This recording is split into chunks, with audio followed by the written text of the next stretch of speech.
Sir, may balita na ba sa DNA o autopsy ni Major Delgado? Wala pa. Hintayin nyo na lang yung official bulletin. Ganon din naman ang ginagawa ng lahat. Sir, hindi ko naman ito ginagawa para sa reporting ko eh.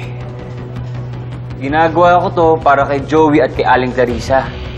Nakita naman siguro kung paano siya nagluluksa, di ba?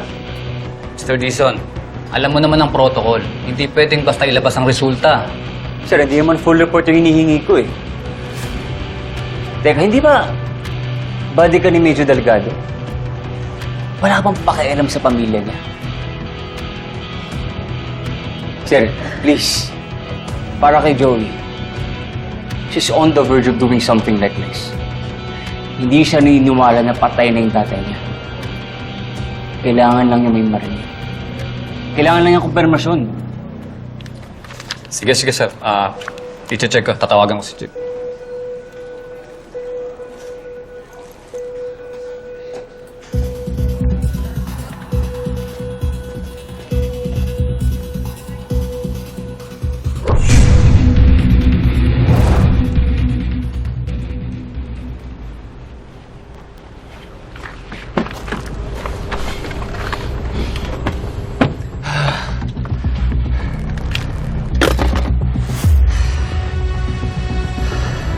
Please, sagutin mo.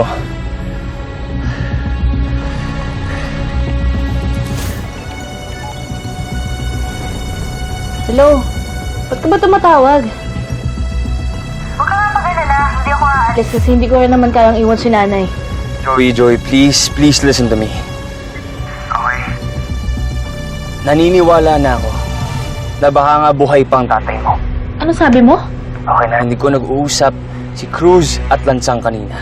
Sir, kinausap ako ni Andrew Dizon. Nangungulit ho sa DNA confirmation. Alam mo naman ang isasagot, di ba? Naawa na raw ho sa kina Joey. Actually, sir, ako rin. Sir, hanggang kailan po ba natin itatago ito? May tinatago sila, Joey.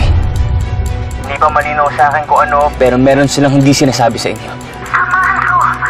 Kaya marami tayong tinatanong kasi marami silang tinatago mga bagay. Kasi buhay pa si tatay.